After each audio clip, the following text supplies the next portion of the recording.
हर हर महादेव। आइए सुनाते हैं सोमवार की व्रत कथा। जिन्होंने चैनल को सब्सक्राइब नहीं किया है प्लीज़ सब्सक्राइब कर लें। सोमवार व्रत कथा। पहले समय में किसी नगर में एक धनी व्यापारी रहता था। दूर दूर तक उसका व्यापार फैला हुआ था। नगर में सभी लोग व्यापारी को सम्मान करते थे। इतना सब कुछ से सम्मान होने के बाद भी वह व्यापारी बहुत दुखी था, क्योंकि उसका कोई पुत्र नहीं था, जिस कारण वह मृत्यु के पश्चात व्यापारी के उत्तराधिकारी की चिंता में हमेशा सताती रहती थी। पुत्र प्राप्ति की इच्छा से व्यापारी प्रत्येक सोमवार भगवान शिव की पूजा किया करता था। शाम के समय शिव मंदिर जाकर शिव जी के सामने घी का दीपक जलाया करता था।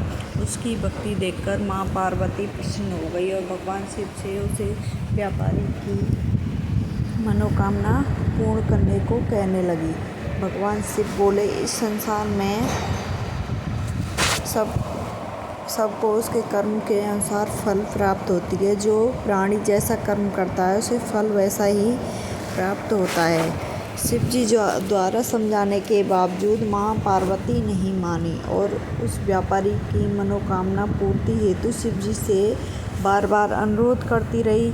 अंत माता के आग्रह को देखकर भगवान भोलेनाथ को उस व्यापारी को पुत्र प्राप्ति का वरदान देना पड़ा। वरदान देने के पश्चात भोलेनाथ माँ पार्वती से बोले, आपके आग्रह पर मैंने पुत्र प्राप्ति का वरदान तो दे दिया है, परंतु यह पुत्र 16 वर्ष से अधिक जीवित नहीं रहेगा।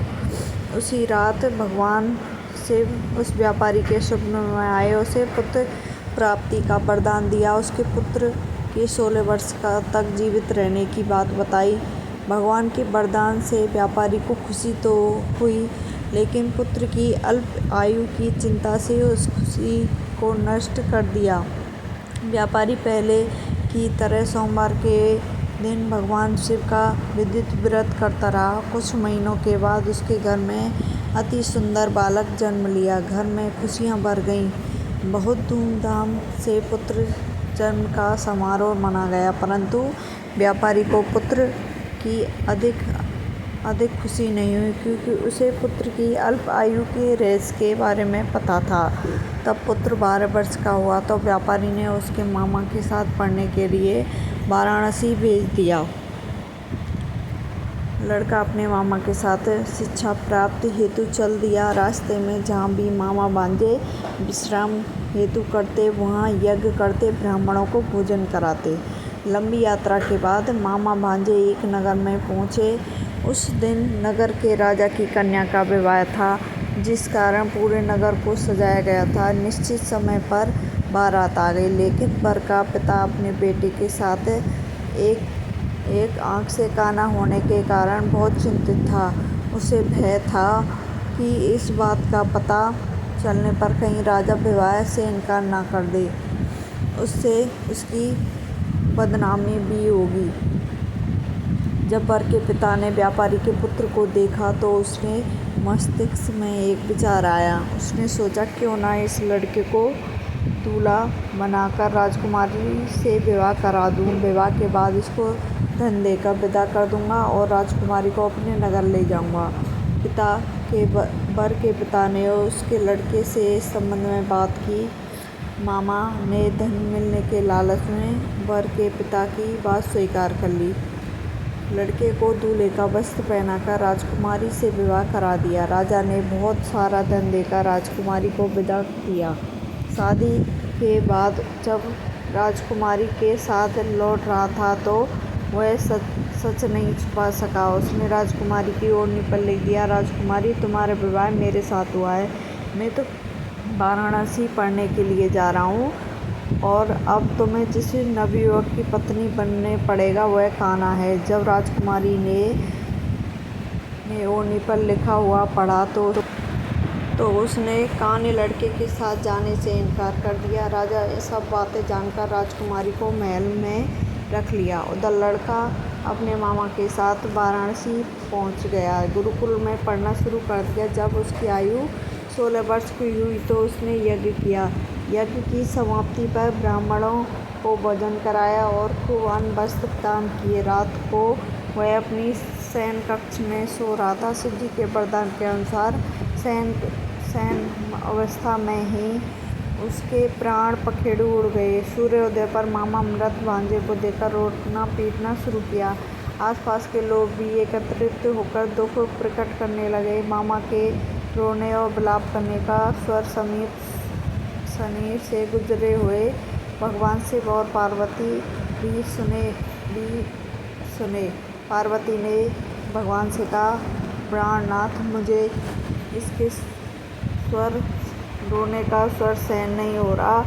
आप इस व्यक्ति के कष्ट को अवश्य दूर करें। भगवान शिव ने पार्वती के साथ अदृश्य रूप में समीप जाकर देखा तो भोलेनाथ पार्वती से बोले, यह तो उसी व्यापारी का पुत्र है जिसे मैंने 16 वर्ष की आयु में वरदान दिया था। उसकी आयु पूरी हो चुकी है। माँ पार्वती ने फिर भगवान शिव से निवेदन कर उस बालक को जीवन देने का आग्रह किया। माता पार्वती के आग्रह पर भगवान शिव ने उस लड़के को जीवित होने का वरदान दिया और कुछ ही पल में वह जीवित होकर उठ गया। शिक्षा प्राप्त करके लड़का मामा के साथ अपने नगर की ओर चल दिया। दोनों चलते हुए उस नगर में पहुंच गए जहां उसका विवाह था।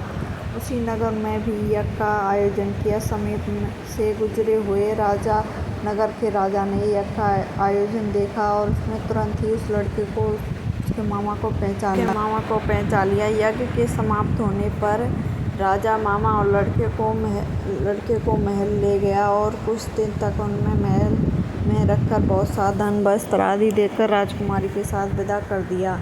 इधर भूखे प्यासे रहकर व्यापारी और उसकी पत्नी बेटे की प्रतीक्षा कर रहे थे। यदि उन्हें प्रतिज्ञा कर रखी थी, यदि उन्हें अपने बेटे की मृत्यु का समाचार मिला तो दोनों अपने प्राण त्याग देंगे।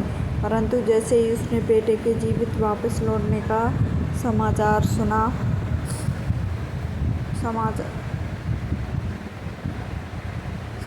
मिला तो उसने बेटे के जीवित वापस लौटने का समाचार सुना तो वह बहुत प्रसन्न हुआ। वह अपनी पत्नी और मित्रों के साथ नगर के द्वार पर पहुंचा। उसने बेटे का विवाह का समाचार सुनकर पुत्रवधू राजकुमारी को देखकर उसकी खुशी का ठिकाना रहा। उसी रात भगवान शिव ने व्यापारी के स्वप्न में आकर कहा, हे श्रेष्ठी, मैंने तेरे सोमवार के व्रत करने पर व्रत कथा सुनने होकर तेरे पुत्र को लंबी आयु प्रदान किया। पुत्र की लंबी आयु जानकर व्यापारी प्रसन्न हुआ। सोमवार का व्रत करने से व्यापारी के घर में खुशियाँ लौट आईं। शास्त्रों में लिखा है, जो व्यक्ति स्त्री पुरुष सोमवार का प्रतिदिन व्रत करता है, व्रत कथा सुनाते हैं, उसकी जय हो भोलेनाथ, सब पर कृपा बरसाए रखना।